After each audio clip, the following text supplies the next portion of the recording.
ও ভাবি, আজকে তো আপনারা অনেক সুন্দর লাগতেছে, মন চায় আপনারা নিয়ে নৃত্য করি। অরুণ ভাই, আপনি নাকি ভালো নাচতে পারেন, আমাকে একটু নাচ শিখাবেন? কি উল্টো পুল্টো কথা বলতেছেন? আমি ভালো নাচ জানি? কে বলছে আপনাকে? কে আবার বলবে? ভাবি বলছে আপনারা নাকি আঙ্গুলের ইশারায় প্রতিদিন নাচায়।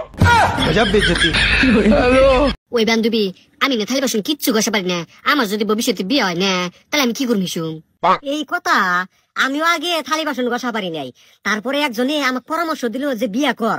এখন আমি থালি বাসন ঘষার হাতে হাতে ঘর ঝাড়ু দেওয়া, কাপড় ধোয়া, 10-15 জন মানুষের রান্না বাড়া, আবার চিল্লায় চিল্লায় নাড়াই করা, এখন আমি সব পারি। বিয়ে হয়েছে বড় শিক্ষা, যে কোনো কিছু পারে না হেউ সবকিছু শিখে হালা দেয়। এক কাম কর, তুই বিয়েটা করে, বিয়ে করলি কালা সবকিছু শিখা যাবি। বান্ধবী, বুদ্ধিটা তো ভালোই দেখি, তাহলে আমার বাচ্চা যাবা কই গা, আমার বিয়ে করে দেয়। ভাবি, এবার ইলেকশনে দাঁড়াইছি, আপনার মূল্যবান ভোটটা আমাকেই দিবেন। অরুণ ভাই, অবশ্যই আপনাকে দিব। তার আগে বলেন আপনি আমাদের জন্য কি করবেন? আমি ওয়াদা করছি, আপনাদের সুখে দুঃখে সবসময় আপনারা আমাকে পাশে পাবেন। ভোট আপনাকেই দিব। মায়ের কসম কেটে বলেন দুর্নীতি করবেন না। আরে ভাবি, এর জন্য কসম দেওয়ার কি আছে? আপনার ভোট আপনি দিবেন, যাকে খুশি তাকে দিবেন। এই শুনো, পাশের বাড়ির ভাবি চাকরি করে, আমিও সিদ্ধান্ত নিছি আমিও চাকরি করব। ভাবি তো শিক্ষিত, তাই চাকরি করে। তোমারে কি চেহারা দেখে চাকরি দেবে? আমিও তো শিক্ষিত, ভাবি কোন পর্যন্ত পড়ালেখা করছে সেইটা বলো আগে। ভাবি এমএ পর্যন্ত পড়ছে, তুমি কোন পর্যন্ত পড়ছো? শুধু এমএ পর্যন্ত পড়ছে, আমি তো A to Z পর্যন্ত পড়ছি। এই সুমা, নতুন ফ্ল্যাট কিনছি, এই নাও ফ্ল্যাটের পেপার।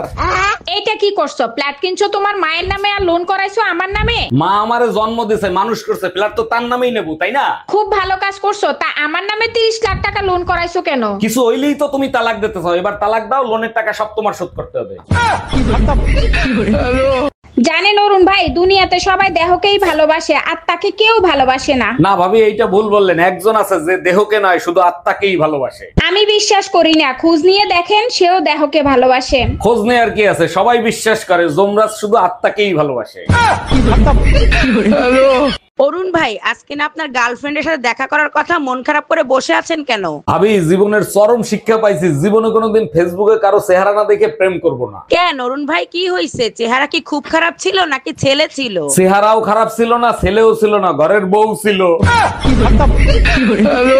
আচ্ছা, যখনই তুমি আমার বাপের বাড়িতে যাও, যায় মুখ ফুলায় বসে থাকো, তোমার সমস্যা কি? মুখ ফুলায় থাকি না, চুপচাপ থাকি, যাতে তুমি অপমান করতে না পারো। বাজে কথা বলবা না, সত্যি করে বলো তুমি মুখ ফুলায় কেন থাকো? তোমার বাবা মা আমারে এত আদর আপ্যায়ন করে, কত কথা জিজ্ঞেস করে, শুধু এটা জিজ্ঞেস করে না আমার মেয়ের নিয়ে তুমি খুশি আছো তো? দুঃখের স্ট্যাটাসও দেওয়া যায় না, মানুষ মনে করে সাকা খাইছি। ফানি স্ট্যাটাসও দেওয়া যায় না, মানুষ মনে করে পাগল হয়ে গেছি। রোমান্টিক স্ট্যাটাসও দেওয়া যায় না, মানুষ মনে করে প্রেমে পড়ছি। তাহলে আমি কি স্ট্যাটাস দিই? আমি কই যাবো? হ্যাঁ, ফালতু মানুষজন।